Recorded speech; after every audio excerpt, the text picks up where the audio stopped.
Assalamualaikum warahmatullahi wabarakatuh. Waalaikumsalam warahmatullahi wabarakatuh. Ini persoalan masalah zikrullah, Ijih. bahwa saya telah melaksanakan satu zikir hu Allah, Allahu, Yahu, ah, ah, Ah, ah, ah, ah. Nah, pada saat itu kita mengucapkan satu kalimat atau hu pada saat kita terlepas dalam nyawa kita, itu termasuk kita mengucapkan kalimat hailala atau bukan?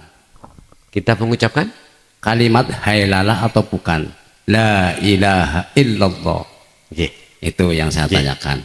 Kemudian bahwa nyawa kita adalah bentuk hayat. Hayat itu adalah tidak mati. Akan dipertanggungjawabkan di yaumul kiamah, bahwa hayat ada diri saya itu tidak akan mati.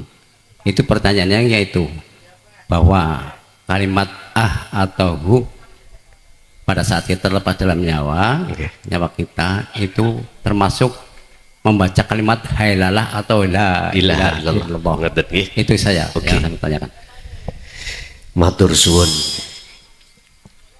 Biasanya sebelum kita meraktekkan zikir tersebut, guru kita itu menjabarkan tentang nafi isbat biasanya, sehingga ketika saat hu jenengan bisa menafikan keakuan kita sebagai makhluk.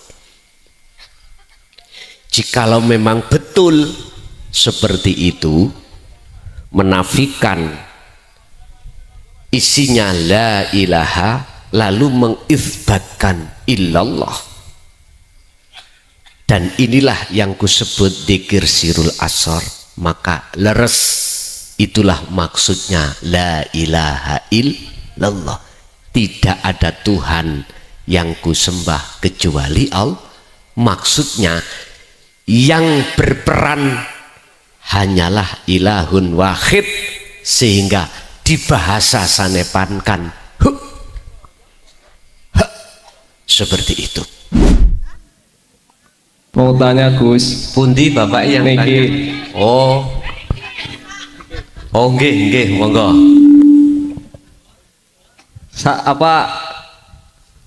Manusia itu yang besok dipertanggungjawabkan sama Allah itu jiwa atau ruh. Nah, jiwa sama ruh itu sama atau tidak, Gus? Nanti yang dipertanggungjawabkan di akhirat itu apa, Gus? Itu matur nuwun. Assalamualaikum warahmatullahi wabarakatuh.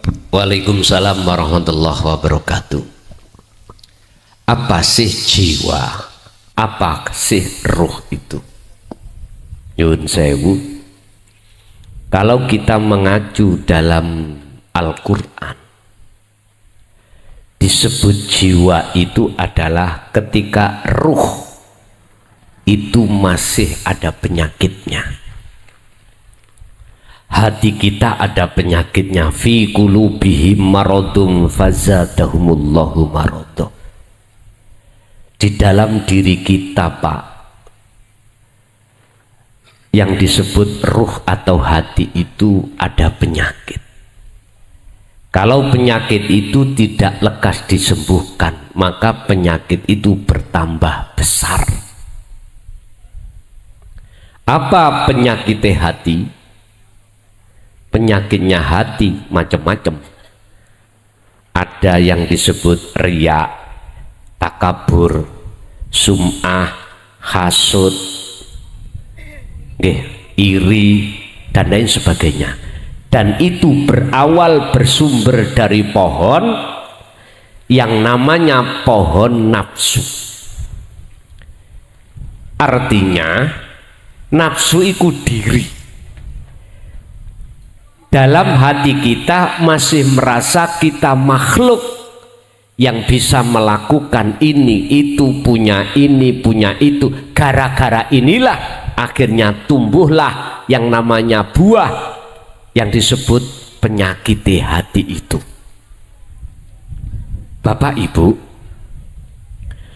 ketika saat di dunia kita kok ya belum, fatubu ila bari'ikum, bertobat, jaluk sepuro, minta maaf datang Allah, kok ya sudah meninggal, maka ruhaniyah yang disebut jiwa inilah yang akan mempertanggungjawabkan ketika saat di dunia kita itu ngaku-ngaku yang semua yang kita akui sebetulnya itu milik Gusti.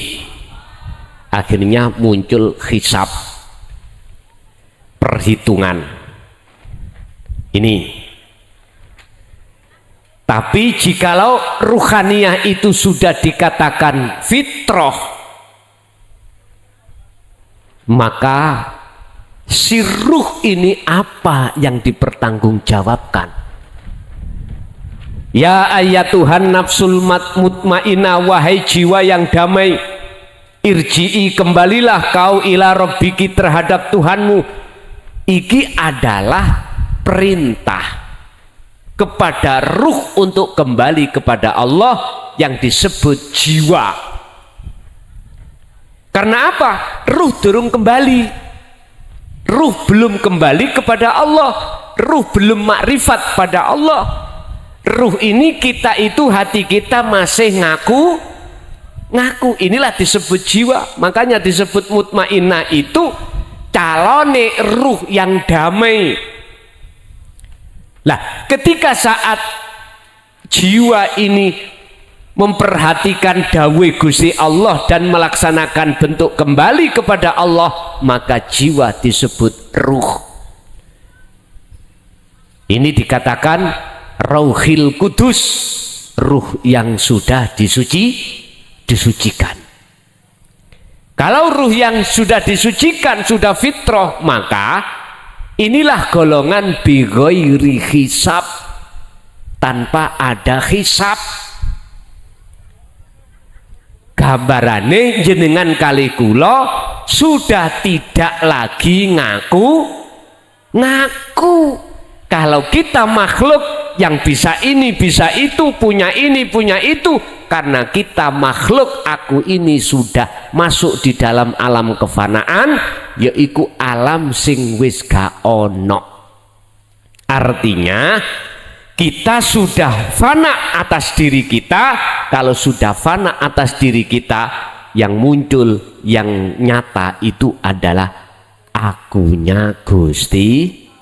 Idfin, mendemo sira wujudaka ing eksistensi anda, keakuan anda, fi ardil humuli, ing dalam bumi humul.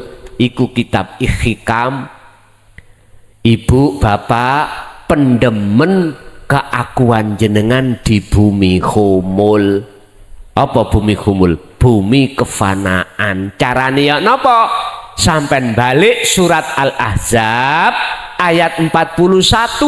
Dzikira, sing dzikir iku eling kalau sakliyane Gusti Allah iku ora iso apa.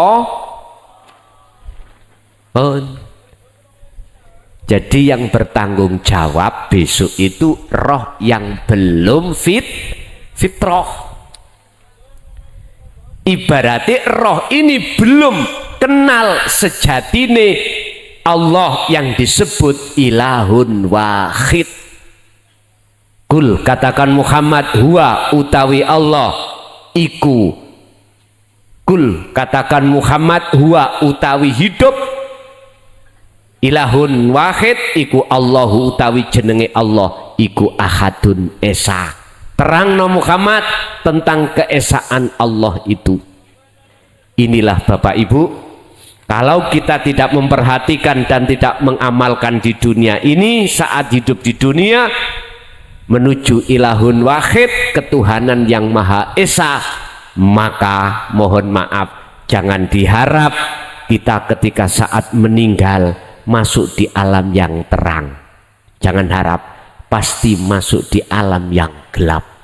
Buka Al-Baqarah 257. Walladzina kafaru awliya'uhumut taghut yukhrijunahum minan nuri ila dzulumat. rohe orang-orang kafir ketika saat di dunia itu menyembah terhadap selain keesaan Allah, maka dia itu akan masuk di alam yang gelap. Tapi Allahu waliyul ladina amanu yukhrijuhum minadz zulumati ilan nur. Jikalau jenengan iki saat di dunia hati sudah sampai ke esa, maka sedo sampean mesti masuk roh iku di alam yang terang bener. Itulah disebut husnul khotimah, karena waktu di dunia sudah melepas keakuan diri sebagai makhluk yang bisa ini bisa itu, punya ini punya itu. Semua itu miliknya Allah Subhanahu wa ta'ala. Lanjut, ada lagi? Monggo bapak-bapak, ibu-ibu sing pengen takon ya monggo takon Mbak Wis. Assalamualaikum warahmatullahi wabarakatuh. Waalaikumsalam warahmatullahi. Perkenalkan, nama saya Kurniasi, Pak. Ji saking Cikampek. Cikampek. Alhamdulillah, saya dipertemukan sama Allah lewat HP, Pak, lewat YouTube. Hati saya merasa terenyuh, Pak, merasa damai, merasa tenang. Terus saya izin sama suami, Pak. Jauh-jauh saya izin mau pulang kampung, asalkan saya asal sini, Pak, Cikampek, asal Wanacala, tapi tinggal di Cikampek. Cikampek Itu mana? Jawa Barat, Pak.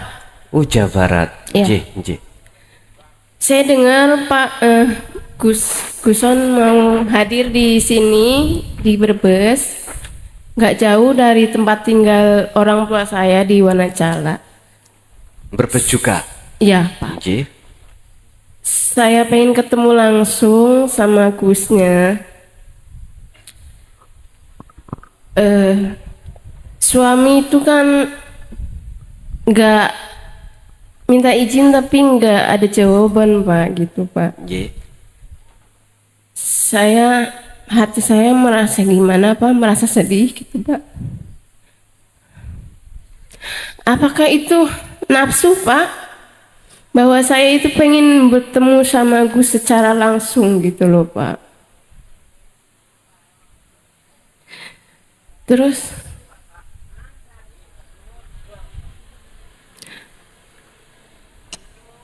Lanjut.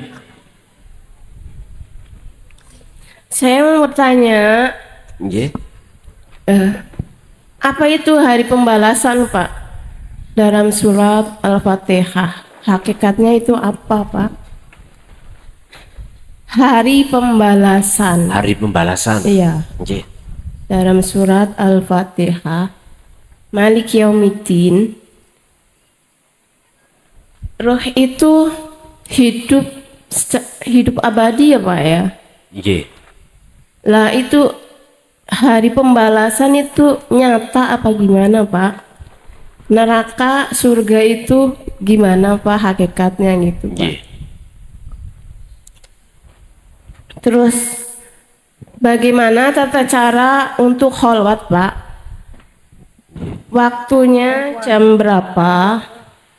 Yang baiknya jam berapa? Dan terus mata ini harus terpejam atau buka mata gitu, Pak, supaya merasakan fana gitu loh, Pak. Ji. Gitu aja, Pak. Sebenarnya banyak pertanyaan, Pak, tapi ini udah malam. Ji. Semoga Guson sehat selalu, Amin. panjang umur. Boleh nggak saya minta izin buat foto nanti, Pak? Monggo. Terima kasih, Pak. Wassalamualaikum warahmatullahi wabarakatuh. Waalaikumsalam warahmatullahi wabarakatuh. Pertama yang harus kujawab, apakah Anda saudari kesini itu termasuk dorongan nafsu atau dorongan dari Allah? Sepanjang itu demi kebaikan ruhaniyah, sudut pandang hakikat, maka suami atau istri atau orang tua tidak boleh menghalang-halangi terhadap anaknya atau istri atau suaminya untuk menuju kebaikan. Saya ulang, kita sebagai suami atau istri atau orang tua tidak boleh menghalang-halangi sepanjang apa yang dia capai itu adalah kebaikan yang tidak bertentangan dengan hukum Allah. Berarti bahasa syariat bukan karena nafsu. Tolong dibuka dalam surat Al-Mumtahanah ayat 10. Itu Allah menjelaskan bahwasanya orang mukmin perempuan itu untuk laki-laki mukmin, orang mukmin laki-laki untuk mukminat. Jikalau dia itu sudah mukminat kemudian laki-lakinya itu tidak mukmin, maka jangan kau serahkan padanya. Pun ikut coro bahasa syariat. Bahasa hakikat dikatakan nafsu atau tidak tergantung waktu jenengan berangkat. Wow, apakah jenengan ini di hati jenengan ini masih ada selain ilahun wahid atau tidak? Ini barometernya dikatakan nafsu ketika kita berangkat melakukan sesuatu, apakah dari Allah, apakah dorongan dari hawa. Hati kita duduknya di mana? Apakah selain Allah ilahun wahid ataukah hanya ilahun wahid? Itu satu. Nomor dua, ketika jenengan berkholwat, waktu yang baik itu bagaimana? Allah jawab ini langsung terhadap Kanjeng Nabi Muhammad di dalam surah Al-Insan ayat 25-26. Muhammad wadhkur ilingo isma rabbika bukrata wa asilah. Muhammad, pagi sore wa minal laili fasjud lahu fasabbihu lailan tawila, dan malam yang panjang jadikanlah hatimu selalu mengingat Allah, atau sebutlah dengan nama Tuhanmu Muhammad pagi sampai sore, malam sampai pagi. Itu sebetulnya Pak Bu, kalau kita bahasanya nyebut yo gak mboten saged. Mosok kerja dodolan Allah lah mboten toh. Ternyata itu di hati jenengan, orang lain nggak tahu. Benar jasad kita kerja, jasad kita jualan, tapi hati kita sadar semua itu karena Allah. Jadi waktu tidak tertentu Bu, terserah panjenengan. Gusti Allah tidak menentukan harus waktu ini, harus waktu ini. Enggak, semua 24 jam. Pundi jenengan ingkang longgar, mana jenengan yang istilahnya itu longgar, silahkan. Apakah dengan terpejam untuk menuju alam kefanaan? Kalau jenengan mudahnya dengan terpejam, terpejamlah. Jikalau tidak terpejam nyaman jenengan tidak terpejam, ya jangan terpejam.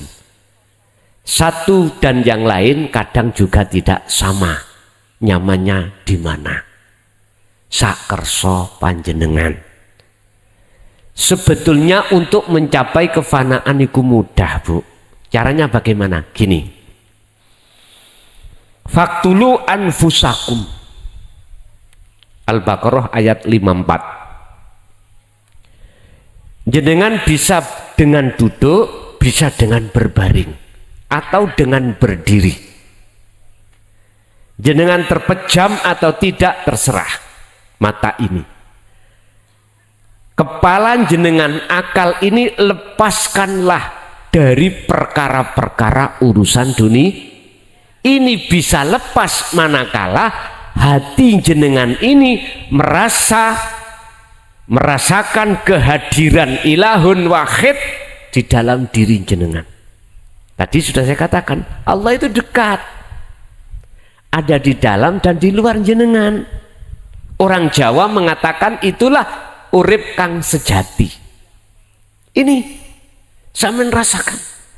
Nah, ketika jenengan masuk di dalam nafas, merasakan bahwasannya yang mengeluarkan nafas, memasukkan nafas itu adalah Allah, ilahun wahid, maka secara otomatis akal jenengan ini akan mudah melepaskan urusan dunia. Tapi ingat, nafsu itu tidak berhenti di situ. Wa yasudduna an sabilillah. Nafsu akan menghalang-halangi jenengan berbagai macam cara nafsu, sehingga jenengan ini lalai dari Allah alias ingat lagi urusan dunia. Wa yabghunaha iwaja. Nafsu itu juga akan membegal, membengkokkan arah tujuan jenengan. Tapi kalau jenengan kali kula memegang sejatine dzikir tadi, maka nafsu tidak akan mudah bisa membawa hati ini untuk ingat pada selain Allah. Sebetulnya itu kalau sampai sering melakukan ini sangat mudah. Jenengan nggak bisa dengan duduk, Bu, dengan berbaring, biar mesisan jablas tidur. Biar jablas mesisan tidur, monggo. Kalau jenengan masih susah untuk masuk alam kefanaan, saya nggak berjanji. Mungkin 2 atau 3 orang nanti bisa kita praktekkan, tapi tidak di podium loh ya. Di sana, di rumah sana, nanti masuk di dalam alam fana, saya kirim di situ, tapi nanti nek onok mati nih ojo nuntut aku, karena jenengan iki belajar mati, fana iku mati. Tapi ingat, Allah sampun dawuh tentang kematian, kalau belum waktunya ya nggak bisa diajukan. Jangan khawatir, kalau itu nanti terjadi mati, gak usah repot-repot, ya dikubur ngoten mawon. Anda ingin tahu bagaimana sih alam fana? Monggo, monggo, sedikit aja, paling nekak 2 menit atau 3 menit atau 5 menit, tapi penak rasane mengke. Umpama sedo tenan waktune mati teng mriku, ya wis alhamdulillah, jenengan mati dalam keadaan menghadap Allah. Gak lali ya besok waktunya mati ya mesti mati. Saya nggak nakut-nakuti loh, enggak. Jenengan sebetulnya itu bisa Anda lakukan sendiri. Caranya itu tadi, masuklah dalam napas, rasa itu hadirkanlah rasa dalam dirimu bahwasanya yang mengeluarkan dan memasukkan napas hanyalah Allah. Pun fokusnya ada di situ. Ilahun wahid itu, sebab jikalau tidak ada Allah dalam diri jenengan, napas nggak bisa keluar, nggak bisa masuk dengan sendirinya, enggak. Sebab walillahil masyriqu wal maghrib, semua makhluk mulai jagat timur sampai jagat barat bisanya gerak, itu sebab digerakkan oleh ilahun wahid, Allah subhanahu wa ta'ala. Tinggal iman kita ada di mana. Mboten napa-napa. Telu wae gak akeh. Nek gak telu ya situk engko cerita liyane. Yang jelas nanti waktu sampean proses di alam fana ada dua, gelap ambek terang. Nanti jenengan ketemu gelap opo ketemu terang. Kalau ketemu gelap, jangan takut dengan kegelapan, sebab di balik kegelapan ada keindahan malam hari. Akhirnya bentang-bentang bulan akan kelihatan indah gitu ya. Artinya jenengan di dalam gelap itu awal proses untuk menuju terang, bener, minadz-dzulumati ilan nur. Terus napa maneh mang? Tasik wonten nah sing keri. Hari pembalasan. Oh, hari pembalasan. Nggih. Oke. Kalau kita memakai kacamata syariat, hari pembalasan itu besok di akhirat. Jelas Quran ini sudah jelas. Kalau kacamata hakikat di dunia ini Pak Bu, di dunia ini hari pembalasan. Siapa yang berbuat terhadap perbuatan yang dilarang Allah, yaitu syirik, nyun sewu, contoh saya menyekutukan Allah dengan yang lain. Saya mengatakan gara-gara angin papan ini jatuh, pembalasannya sekarang lain. Apa? Hatiku akan sakit pada angin. Jenengan niku dijewit si A. Berhubung hati saya iku beriman yang mencubit, saya adalah si A, padahal si A oleh jewit nyubit iku semua karena digerakkan Allah, maka pembalasan sekarang bentuknya sakitnya hatiku itu pada si A. Akhirnya dalam hatiku ada rasa amarah alias dendam. Nggih napa mboten? Yaitu pembalasannya. Ini di dunia, apalagi di akhirat. Bapak Ibu, jadi tinggal pertanyaannya saya menjawab dari kacamata mana. Kalau kacamata syariah berarti besok di akhirat. Wa min waraihim barzakhun ila yaumi yub'atsun. Kita wahai manusia yang ada di dunia, kita ditunggu alam barzah, yaitu alam kematian. Setelah itu kita akan dibangkitkan. Setelah itu kita akan dihisab. Setelah dihisab kita akan menerima pembalasan dari Allah. Mohon maaf, nek elek ya ketemu elek, nek apik ya ketemu apik. Wong sing nandur padi ya menuai padi. Kalau orang menanam rawe, mohon maaf ya ngunduh rawe. Iku bahasane wong Jawa, nyun sewu. Tapi kalau kacamata hakikat, kita nggak usah tunggu di akhirat. Bentuknya Allah membalas sakitnya hatiku terhadap si A. Akhirnya hati saya panas, anar, panas, amarah, marah-marah, panas. Ini bentuk kalau saya di dunia ini telah menyekutukan Allah dengan si A. Tapi jikalau saya tadi melihat Allahnya, beda, boten muring-muring. Begitulah Pak Bu. Terus pertanyaan tadi sudah selesai ya? Sudah, oke. Mungkin satu pertanyaan lagi, mungkin dari warga desa Tugu Payung. Iya wonge dewek bukan ana sing pantakon. Ana ora?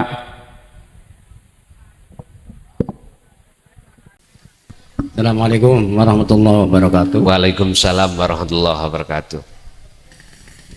Ini persoalan masalah zikrullah, bahwa saya telah melaksanakan satu zikir hu Allah, Allahu, Yahu, pada saat itu kita mengucapkan satu kalimat atau hu pada saat kita terlepas dalam nyawa kita, itu termasuk kita mengucapkan kalimat hailala atau bukan. Kita mengucapkan Kalimat hailala atau bukan. La ilaha illallah. Oke, itu yang saya tanyakan. Kemudian bahwa nyawa kita adalah bentuk hayat. Hayat itu adalah tidak mati. Oke. Akan dipertanggungjawabkan di yaumul kiamah bahwa hayat ada diri saya itu tidak akan mati. Itu pertanyaannya, yaitu bahwa kalimat atau hu pada saat kita terlepas dalam nyawa, nyawa kita itu termasuk membaca kalimat hailalah atau la ilaha illallah. Itu saya yang saya tanyakan. Matur suwun. Biasanya sebelum kita meraktekkan dzikir tersebut, guru kita itu menjabarkan tentang nafi isbat biasanya, sehingga ketika saat jenengan bisa menafikan keakuan kita sebagai makhluk. Jikalau memang betul seperti itu, menafikan isinya la ilaha lalu mengisbatkan illallah, dan inilah yang kusebut dzikir sirul asor, maka leres. Itulah maksudnya la ilaha illallah. Tidak ada Tuhan yang kusembah kecuali Allah.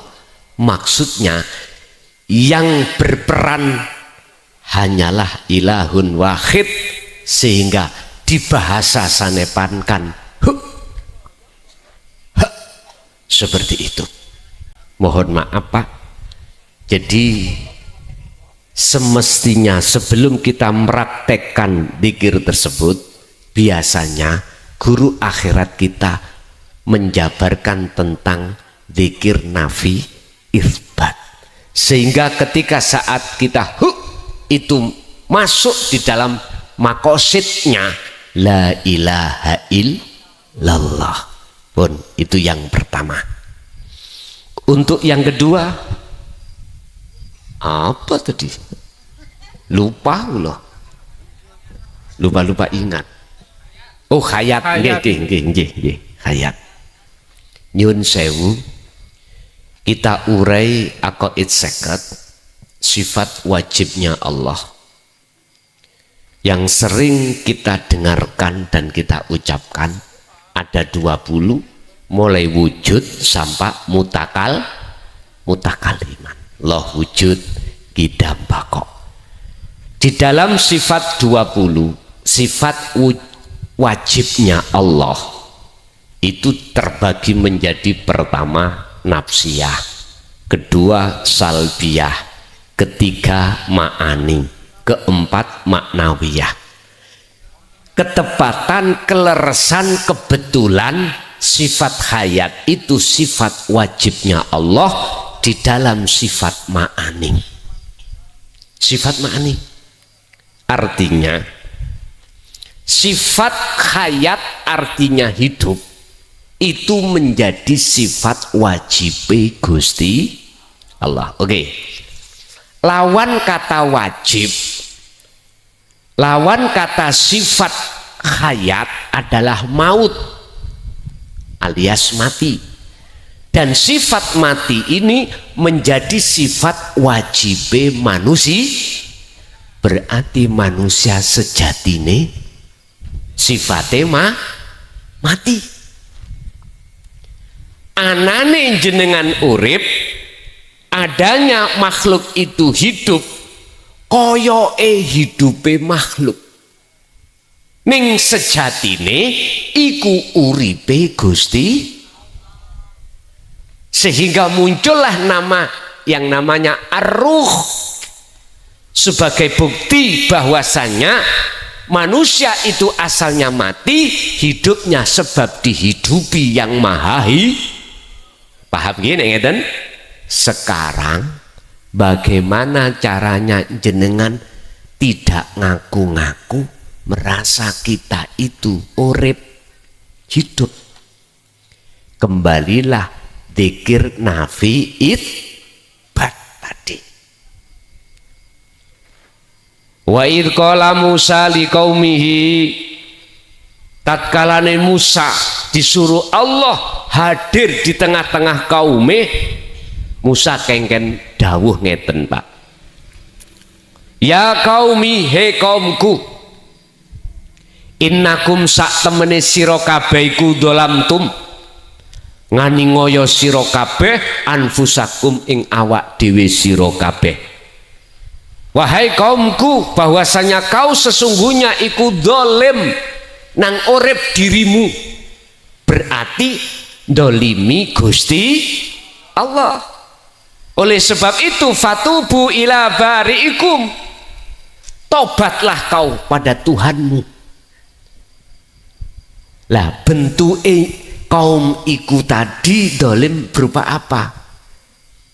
Bittikhadikumul ijlah, menyembah anak sapi. Anak sapi di sini namanya apa? Pedet. Pedet kalau kita biarkan akhirnya menjadi bapak pedet besar. Akhirnya kemarin bulan Dzulhijjah disembelih. Niku sebetulnya sanepan, Pak. Anak sapi itu sanepan. Aslinya ya apa? Dalam hati kita ada rasa ngaku-ngaku kita makhluk itu hidup. Berarti kita telah merampas bajunya Gusti. Sifat wajib Allah iku hayat, hidup. Sifat wajib menungso lawane hidup berarti mati. Makanya nanti kalau kita sudah masuk di dalam syuhudul wahdah fil kasroh, menuju dari alam ahadiyah menuju ke alam ahad, mohon maaf, nama ruh itu nanti fana, Pak, tiada. La ibsorun wa mubsorun wa basarun, nama apapun itu sudah tiada nanti. Itulah alam kefanaan. Artinya kita nanti yang asalnya ngaku-ngaku urip, akhirnya gak ngaku-ngaku urip. Sing ngaku-ngaku urip ya urip iku la ilaha illa ana innani anallah la ilaha illa ana fa'budni wa aqimis shalah li dzikri.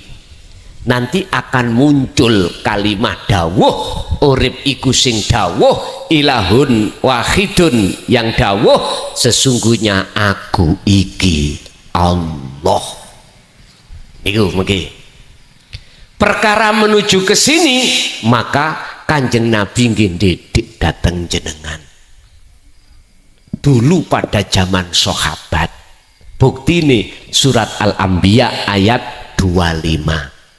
Wa ma arsalna min qablika mir rasulin illa nuhi ilaihi annahu la ilaha illa ana fa'budun. Muhammad dalem Gusti, aku tahu, aku tidak pernah mengutus utusan rasul sebelummu jikalau itu tidak membawa inti dari wahyuku. Apa inti wahyu? La ilaha illa ana. Jelaskan Muhammad tentang ana itu bagaimana. Ini Rasulullah menyampaikan hal ini. Tapi apa fakta di lapangan? Selama 14 abad, 1400 tahun, ajaran ini terkesan ditutupi. Mengapa ditutup-tutupi? Karena kaum Khawarij siap memenggal leher yang berani untuk menyampaikan tauhid la ilaha illa ana. Nyun sewu, dasar mengapa Rasulullah itu juga menyampaikan, buktinya karena muncul surat Al-Anbiya ayat 25. Jikalau Rasulullah tidak menyampaikan, nggak mungkin akan muncul surat Al-Anbiya ayat 25. 25. Jadi munculnya surat Al-Anbiya ayat 25 sebagai pembuktian secara keilmuan yang sah, yang tidak bisa digugat, tidak bisa nyun sewu dibantah dengan apapun, dengan bukti surat Al-Anbiya 25 ini, Pak. Bapak Ibu hadirin, jadi panjenengan kalau sudah kefanaan, keakuan diri jenengan tentang hayat, maka di situ yang ada siapa? Hanya Allah Subhanahu. Sama dengan gini, Pak, selama ini kita masih buta dikarenakan hati kita, mata hati kita masih buta. Laksana gini, ini tutupi apa? Gelas, saya tutupi kupluk, kelihatan mboten? Tidak kelihatan. Sama, berhubung hati kita ada hijab, ada tutupnya, maka sampai kapanpun kita tidak tahu hati kita tentang Allah, ilahun wahid. Mestinya ini diambil. Maka sing nyata bukan tutupnya, tetapi wujudnya tutupi gelas. Sama, kalau jenengan mau menafikan perkara selain Allah dalam hati jenengan, maka yang tampak, yang nyata dalam pandangan hati sampean cuman Allah. Kalau yang tampak, yang wujud itu hanya Allah, apa mungkin Allah dihisab? Halo? Gak mungkin tak? Gak mungkin. Kita makhluk sudah fana. Niki nek cara ajarane Sesiti Jenar, lebur manunggaling kawula kelawan Gusti. Tapi akeh sing salah paham, akeh banyak yang salah paham di situ. Padahal sudah benar. Maksudnya bertemu itu bukan karena ada dua, ada yang melihat, ada yang dilihat, bukan ada dua rangkaian, bukan. Yang disebut makrifat amal arifuna, pertama la yarawna li anfusihim syai'an, selain ilahun wahid sudah tiada, fana. Bal yusyahiduna annal fa'ila wallahu ta'ala. Dibuka di syarah hikam. Justru beliau-beliau itu amal arif, orang yang makrifat itu, yang nyata dan yang tampak dalam pandangan ruhaniyahnya itu hanyalah, yang berperan hanyalah Allah Subhanahu wa ta'ala. Jadi mengapa harus muncul hisab? Karena kita masih ngaku urip sebab diuripi Gusti. Nah ini persoalannya. Setunggal melih, monggo. Assalamualaikum warahmatullahi wabarakatuh. Waalaikumsalam warahmatullahi wabarakatuh. Sebelum saya bertanya, lebih dahulu saya minta maaf dulu bersama Pak Kiai dan para hadirin semua. Sebab pertanyaan ini menyangkut di lingkungan kita semua. Menyangkut di lingkungan kita semua.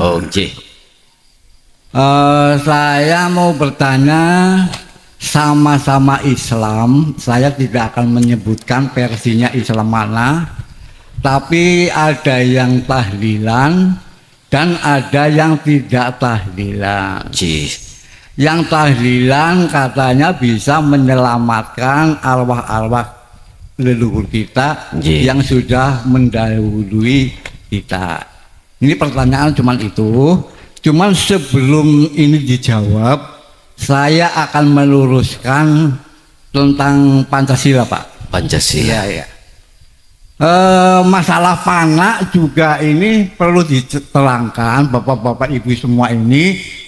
Fana itu kan artinya rusak. Jadi dunia ini akan rusak.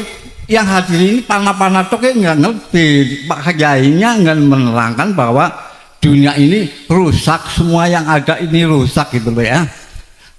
Ini saya akan menerangkan, meluruskan, sebab kita ini adalah warga negara Indonesia yang sudah betul-betul diakuin NKRI itu Pancasila. Pak Kiai tadi kan tidak tahu bahwa sejarahnya Pancasila kan ya. Jadi Pancasila ini ya lahir koel bergojol, kue disakseni pirang-pirang wong. Arane tempat kelahirannya rumah sakit kue BPU PKI, Badan Usaha Kemerdekaan Indonesia ke sejarah. Jadi emen paham. Bahwa kadang-kala guru be orang bisa nerangna kados niki Pak Kiai ya. Sawise lahir koel-koel sing menghadiri ke bermacam-macam manusia. Agamane ya pirang-pirang, sukune ya pirang-pirang, warna kulitnya pirang-pirang, sing melarat ya ana, sing juga ya ana, mau pakai pepek jipek, sing baru lahir koel-koel yang Pancasila. Iya Pak Kiai. Tentang masalah ketuhanan ya. Tadi juga kayaknya kurang sreg gitu loh ya. Jadi yang dimaksud ketuhanan yang Maha Esa artinya itu karena lahir agama pirang-pirang nyakseni ya. Jadi sing penting gue aja bertuhan gitu loh. Entah Tuhannya siapa, Tuhannya Allah, agamanya apa, itu silakan saja. Yang penting bangsa Indonesia ini diwajibkan bertuhan. Makanya sing ora bertuhan kue PKI kue dibubarkan. Ini satu contohnya. Cuma kalau berbicara ini panjang. Ini kita ambil singkat-singkatnya saja.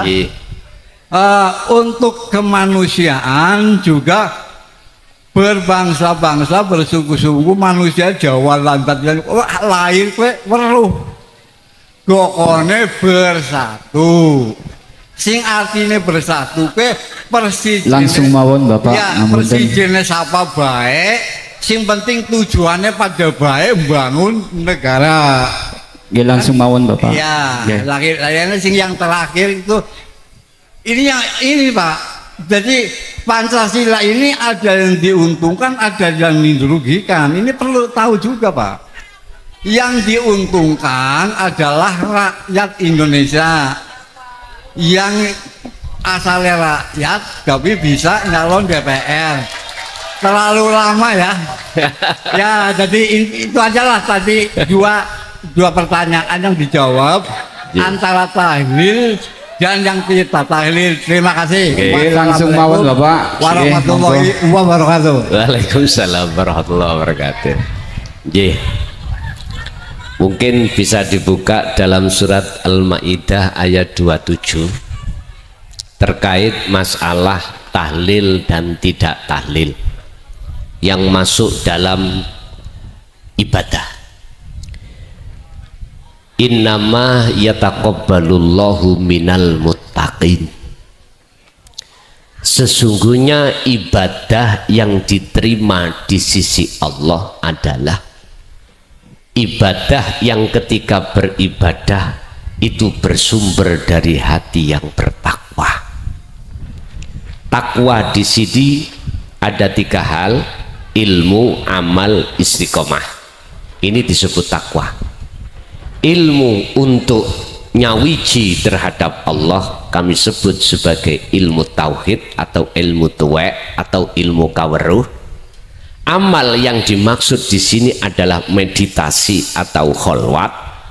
Istiqomah ini berarti yang dimaksud terus menerus.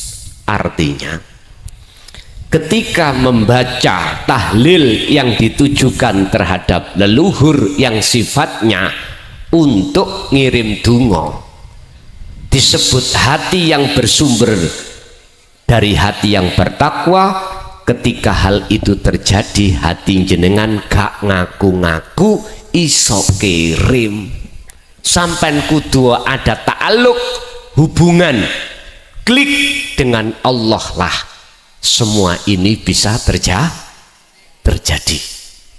Inilah yang dimaksud ibadah apapun, tahlil, apa sholat, apakah apapun yang diterima oleh Allah. Bapak Ibu, mohon maaf terkait masalah tahlil, ulama khilaf ya. Ada yang ulama mensunahkan, bahkan menyarankan alias diperbolehkan. Ada ulama yang mengatakan ini gak diperbolehkan. Ada. Cuman di sini saya tidak mengatakan perbedaan di antara dua tadi, tapi saya mengatakan segala hal ibadah apapun termasuk tahlilan itu akan diterima oleh Allah bila mana bersumber dari hati yang bertakwa. Hati yang bertakwa dikatakan haqqa tuqatihi wala tamutunna illa wa antum muslimun. Takwa yang sebenar-benarnya takwa adalah anibudullaha wastanibut tauhid. Tinggalkan hati ini selain Allah, gitu. Wastanibut tauhid dan anibudullaha, hati ini menghadap hanya pada Allah. Bapak Ibu, itu yang pertama ya. Pertanyaannya ada dua dah. Yang sudah ya. Oke. Oke, selesai sudah jam 12 meh kurang 10 menit. Bapak Ibu hadirin, matur suwun atas atensi atau pertanyaan tadi. Mudah-mudahan segala apa ilmu yang Allah turunkan pada kesempatan malam hari ini menjadi sebuah ilmu yang bermanfaat. Monggo kita tutup sarana doa, mudah-mudahan kita digolongkan Allah sebagai golongan husnul khotimah. Lahumul Fatihah.